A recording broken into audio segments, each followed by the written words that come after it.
Halo anak-anakku sekalian, perkenalkan, nama saya Kak Anwar. Baik, Kak Anwar akan salam dulu ya. Assalamualaikum warahmatullahi wabarakatuh. Baik, bagaimana kabar anak-anak pada pagi hari ini? Alhamdulillah, luar biasa. Allahu Akbar. Alhamdulillah. Baik, marilah kita berdoa dahulu ya. Nanti ikuti tulisan yang ada di layar kalian masing-masing dan akan dibantu oleh Kak Anwar. Baik, semuanya tabuk sikap. Saya siap. Khusyu'an, tumakninatan, du'aan.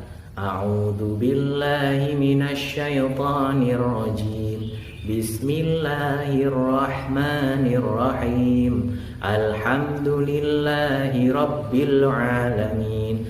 Ar-Rahmanir-Rahim. Maliki yaumiddin. Iyyaka na'budu wa iyyaka nasta'in. Ihdinas siratal mustaqim. Siratal ladzina an'amta 'alaihim ghairil maghdubi 'alaihim waladdallin. Amin. Rabbi zidni 'ilman warzuqni fahman. Ya Allah, tambahkanlah aku ilmu pengetahuan dan berilah aku pemahaman. Amin. Alhamdulillah, kita sudah berdoa dan selanjutnya adalah pembelajaran yang akan kita pelajari. Baik, anak-anakku sekalian, hari ini kita akan belajar tentang beriman kepada Allah dan Rasul-Nya. Yang pertama, kita akan membahas tentang beriman kepada Allah Subhanahu wa Ta'ala. Siapa itu Allah? Pinter. Allah itu adalah Tuhan kita, Tuhannya orang Islam, Tuhan segala alam, Tuhan alam semesta, seperti itu ya.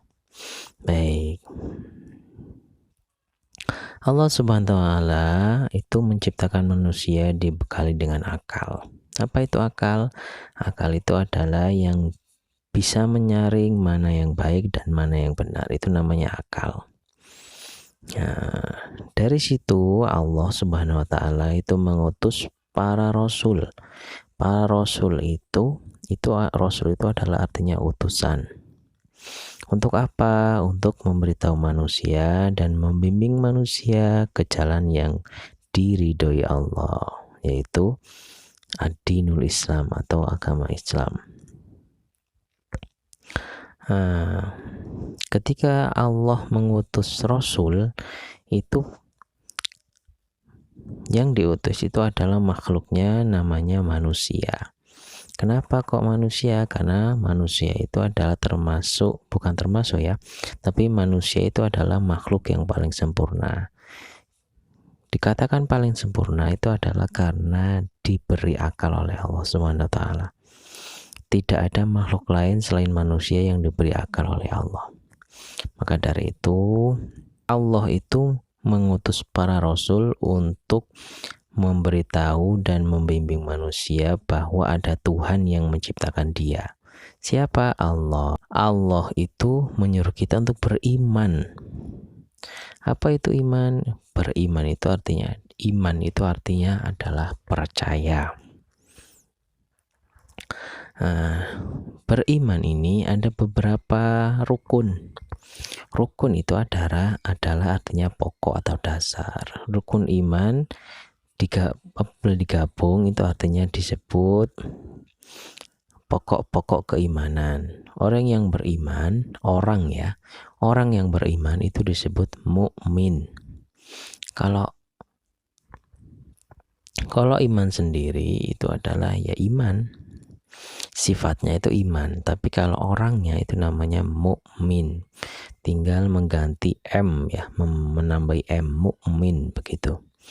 Kalau Islam, nah Islam itu sifatnya, Kalau orang Islam itu namanya muslim, seperti itu ya.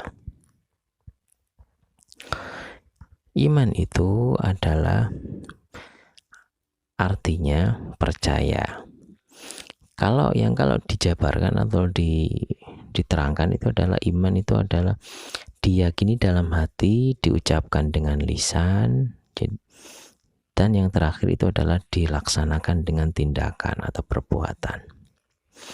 Nah, berikut rukun iman.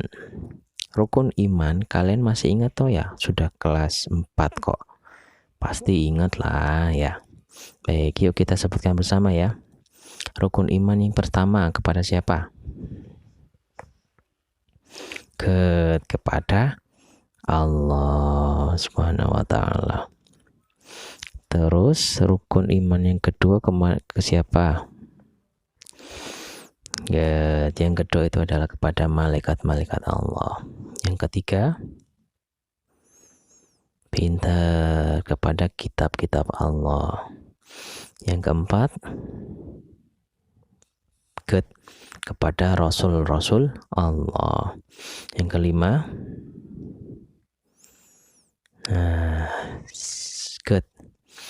iman kepada hari akhir atau hari kiamat. Yang terakhir, iman kepada qada dan qadar atau takdir. Nah, jadi rukun iman ada berapa? Yes, pintar, ada 6. Baik, itulah tadi rukun iman. Baik, kita sebagai makhluk Allah itu harus mengenal Allah. Caranya gimana? Yang pertama, caranya itu dengan melihat alam sekitar. Melihat ciptaan Allah. Apa ciptaan Allah? Gunung, terus langit, terus pepohonan, terus banyak lagi. Ya pokoknya lingkungan sekitar, lihat semuanya. Itu adalah semuanya ciptaan Allah. Betapa indahnya. Kalian lihat toh, pemandangan-pemandangan gunung indah sekali warnanya. Terus bentuknya juga bagus. Itu adalah ciptaan Allah semuanya. Maka dari itu Allah itu disebut dengan Al-Khaliq. Apa itu Al-Khaliq? Al-Khaliq itu adalah Allah Maha Pencipta. Tidak ada barang apapun yang tidak bisa diciptakan Allah. Kalau Allah sudah bilang kun, jadi, fayakun, maka jadilah. Seperti itu. Itu adalah Allah. Jadi Allah itu bisa menciptakan apapun. Semua ciptaan Allah itu namanya makhluk.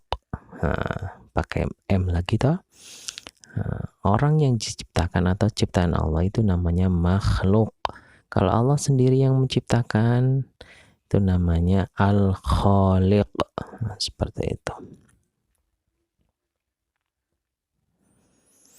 Allah itu berbeda dengan makhluknya ya. Kenapa? Karena Allah yang menciptakan. Coba kalau sama ya pasti nggak bisa. Jadi kalau kalian tanya, Allah punya tangan, wallahu alam. Allah apa punya kaki? Wallahu a'lam. Allah yang tahu. Tapi kita jangan terlalu berpikir berlebihan seperti itu, karena nanti otak kita atau akal kita itu tidak nutut atau terbatas. Bisa-bisa jadi gila nanti ya. Intinya kita hanya ditugaskan untuk beriman kepada Allah, itu saja.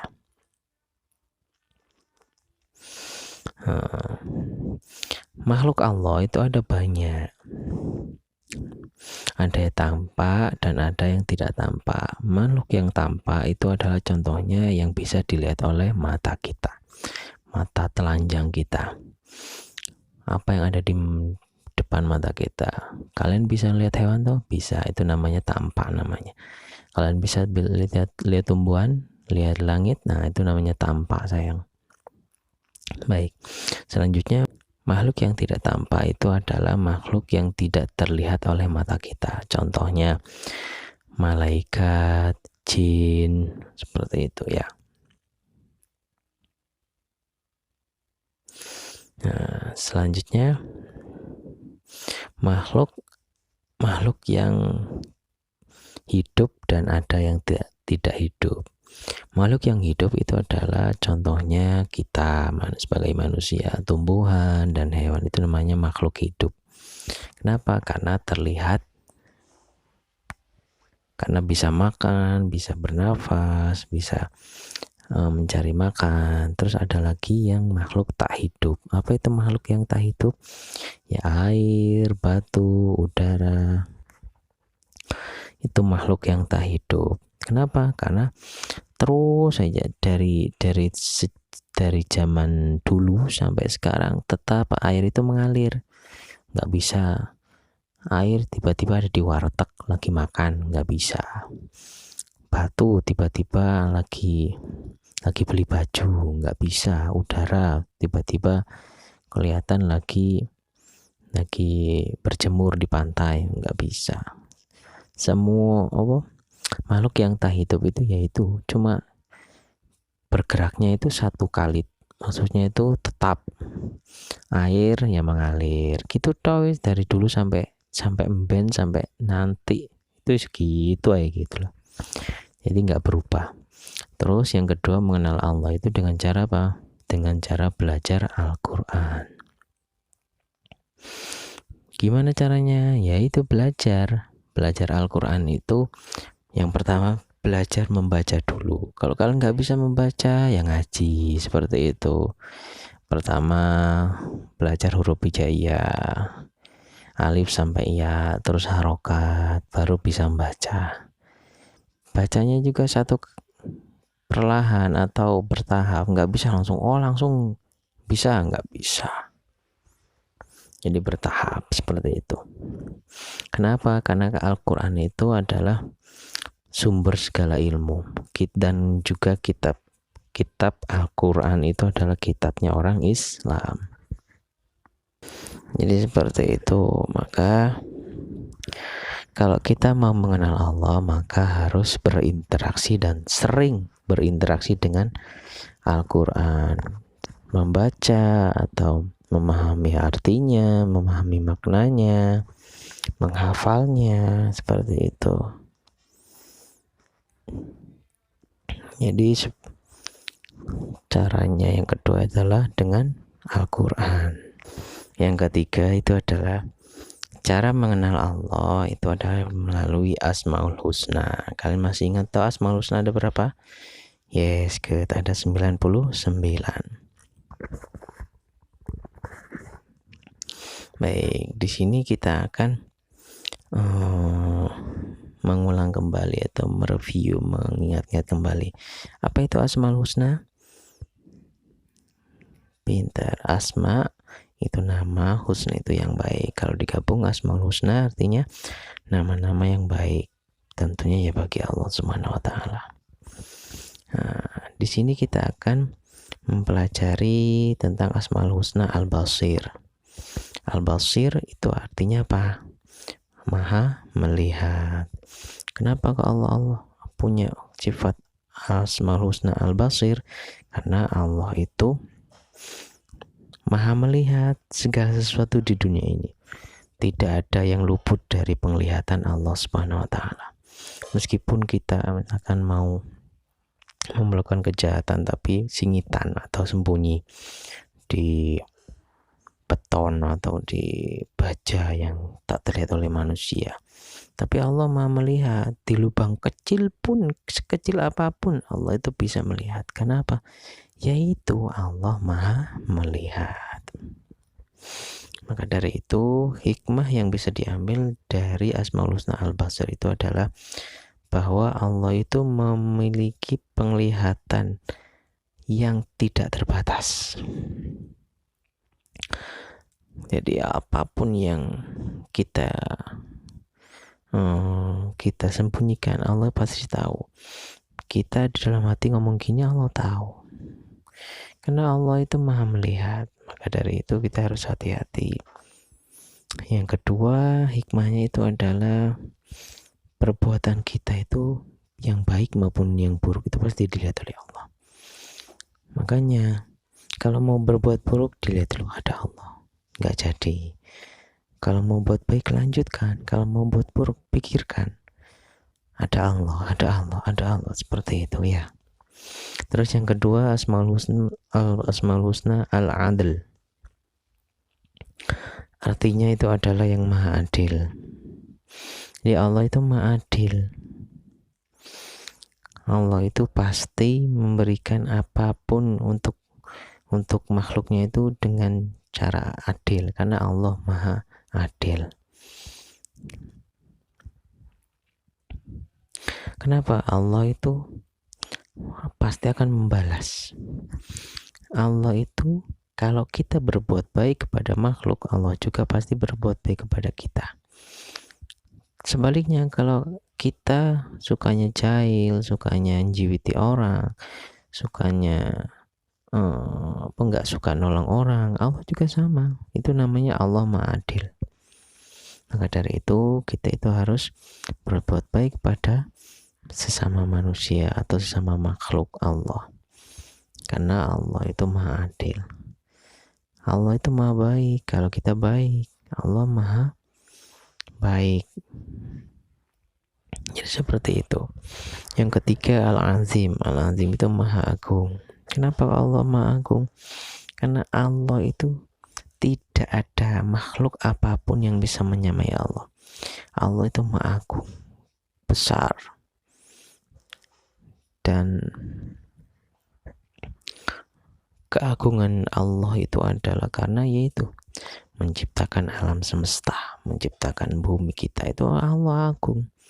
Alam semesta yang segede ini, apalagi Allah segede apa, nah, itu Allah maha agung. Maka dari itu kita nggak usah mikir terlalu jauh, segede piro Allah, nggak usah. Wis pokoknya imani aja, percaya saja Allah itu ada, dan beribadah seperti itu ya. Baik, selanjutnya kita akan mempelajari tentang beriman kepada Rasul-Rasul Allah. Baik, yang pertama kita akan bahas itu adalah Rasul. Apa itu Rasul? Rasul itu artinya utusan. Rasulullah itu artinya utusan Allah. Jadi kalau Rasul saja itu artinya utusan. Kalau Rasulullah, Rasul ditambah Allah, jadi gabung Rasulullah artinya utusan Allah, seperti itu. Iman kepada Rasulullah atau kepada Rasul Allah itu adalah meyakini bahwa Rasul itu utusan Allah untuk membimbing kita sebagai manusia ke jalan yang benar.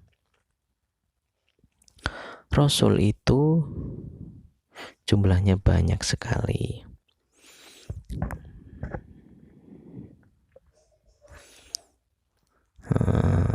Rasul ini ada di dalam Al-Quran jumlahnya itu 25.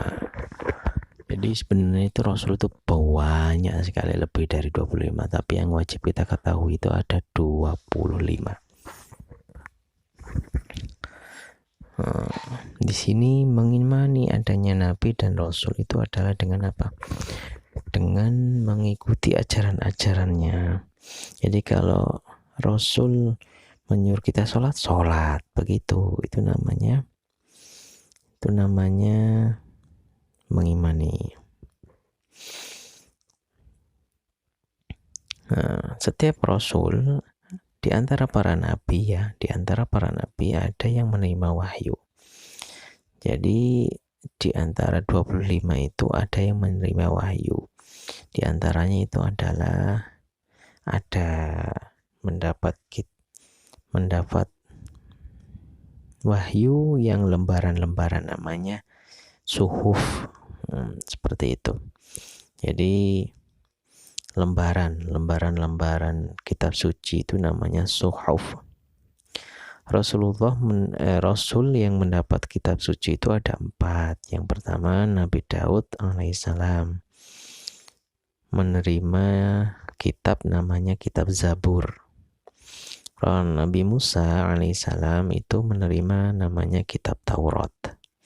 Nabi Isa alaihissalam menerima kitab namanya kitab Injil. Dan yang terakhir itu adalah Nabi Muhammad SAW yang menerima kitab Al-Quran. Jadi ada 4 nabi atau 4 rasul yang mendapatkan kitab itu tadi ya. Terus untuk selanjutnya, perbedaan Nabi dan Rasul. Nabi dan Rasul sama-sama laki-laki. Tidak ada Nabi selain jenis kelamin laki-laki. Nabi dan Rasul itu sama, semuanya laki-laki. Dan juga pilihan Allah serta mendapatkan wahyu.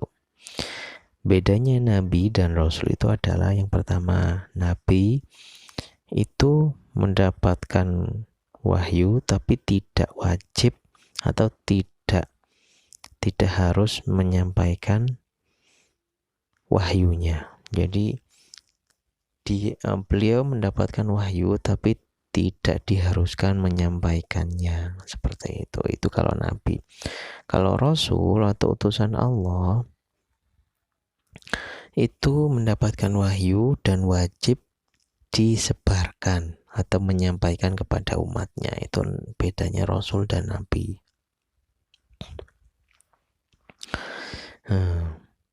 Jadi kalian paham toh bedanya Nabi dan Rasul? Ya, good.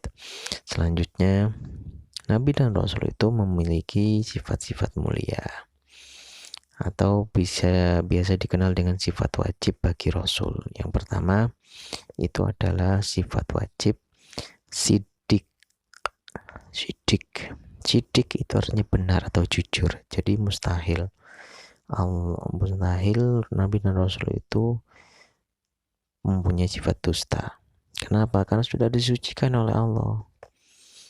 Nabi dan Rasul sudah disucikan, jadi selalu jujur. Lawan katanya sidik itu adalah dusta atau bohong. Bahasa Arabnya kazib. Jadi mustahil Nabi dan Rasul itu mempunyai sifat kazib. Yang wajib itu adalah, yang benar itu adalah sidik, jujur, selalu jujur. Yang kedua, amanah. Sifat wajib bagi Rasul yang kedua adalah amanah, yaitu artinya terpercaya. Jadi bisa dipercaya, amanah.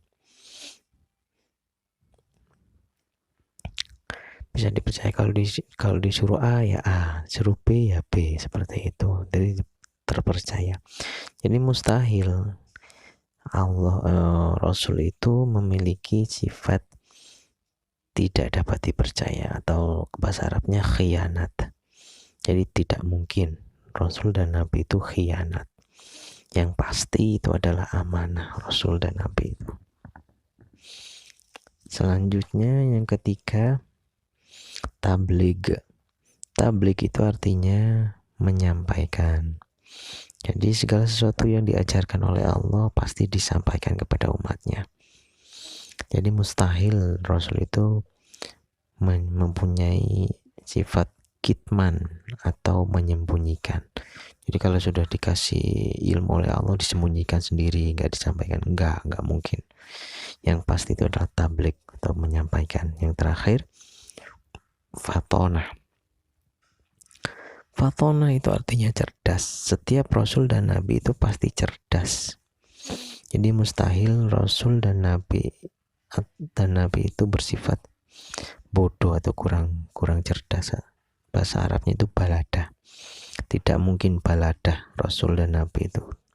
Yang pasti Rasul dan Nabi adalah pasti cerdas, seperti itu ya anak-anak. Selanjutnya ada beberapa nabi yang mempunyai atau diberi kelebihan oleh Allah, itu adalah diberikan oleh Allah keleluasaan untuk menciptakan sesuatu. Bukan menciptakan ya, tapi mempunyai kekuatan lah. Tapi kekuatan itu di atas izin Allah, yang namanya mukjizat, keutamaan ya, bukan kekuatan tapi keutamaan. Ya, mukjizat itu adalah kejadian yang luar biasa yang terjadi pada Nabi dan Rasul, itu namanya mukjizat, dan tidak bisa dipakai oleh selain Nabi dan Rasul. Jadi kalau kita misalkan kita tiba-tiba mempunyai bisa menyembuhkan orang buta, Wah, alhamdulillah aku dapat mujizat. Bukan. Itu bukan mujizat. Mujizat itu khusus buat nabi dan rasul saja. Kalau mujizat itu ya. Jadi kejadian yang luar biasa yang tidak bisa ditiru oleh orang-orang lain, itu mujizat namanya. Ya, selanjutnya nama-nama Rasulullah. Di sini ada 25. Yang pertama Nabi Adam alaihissalam sampai Nabi Muhammad Shallallahu Alaihi Wasallam, seperti gambar berikut ini ya. Selanjutnya ada yang namanya itu Rasul Ulul Azmi. Ulul Azmi itu adalah gelar yang diberikan kepada Rasul-Rasul ini. Rasul Ulul Azmi itu adalah artinya Ulul Azmi memiliki, ulul itu artinya memiliki, azmi itu keteguhan yang kuat. Jadi kalau digabung Ulul Azmi itu adalah Rasul-Rasul yang memiliki keteguhan, ketabahan, kesabaran yang kuat dalam menghadapi rintangan atau masalah yang diberikan oleh Allah. Itu namanya Rasulul Azmi. Maka Rasul-Rasul tersebut diberi gelar Ulul Azmi, mempunyai keteguhan yang kuat. Seperti itu. Di antara itu adalah yang pertama Nabi Nuh alaihissalam. Mukjizatnya itu dapat membuat perahu yang besar sekali dan menyelamatkan kaumnya dari banjir. Yang pertama Rasulullah Azmi itu adalah Nabi Nuh alaihissalam. Kenapa? Karena Nabi Nuh itu termasuk Rasul yang tabah dan keteguhannya kuat, mempunyai azam, semangat yang kuat. Seperti itu. Jadi kenapa kok Nabi Nuh termasuk Ulul Azmi? Yaitu karena azamnya kuat atau semangatnya kuat dan teguh. Karena umatnya itu banyak yang zolim atau banyak yang tidak taat, tapi Nabi Nuh tetap beriman kepada Allah. Mujizatnya itu membuat perahu yang besar untuk menyelamatkan umat-umatnya yang beriman. Yang kedua Nabi Ibrahim alaihissalam, yaitu mujizatnya tidak hangus oleh api ketika dibakar Raja Namrud. Kenapa kok Nabi Ibrahim itu diberi gelar Ulul Azmi? Karena Nabi Ibrahim juga sama, sabar. Nabi Ibrahim juga mempunyai semangat yang tinggi. Yang ketiga Nabi Musa alaihissalam, mujizatnya itu apa? Bisa mengeluarkan cahaya dari tangannya. Tongkatnya juga dulu bisa menjadi ular besar dan membelah lautan. Mujizatnya. Kalau kalian mau tahu cerita-cerita 5 Rasul ini sangat mengasihkan, sangat seru ya. Nabi Muhammad dan Nabi Musa itu juga sama, diberi gelar Ulul Azmi karena ketabahannya juga sama. Yang keempat Nabi Isa alaihissalam, mujizatnya itu bisa menyembuhkan berbagai penyakit, lepra.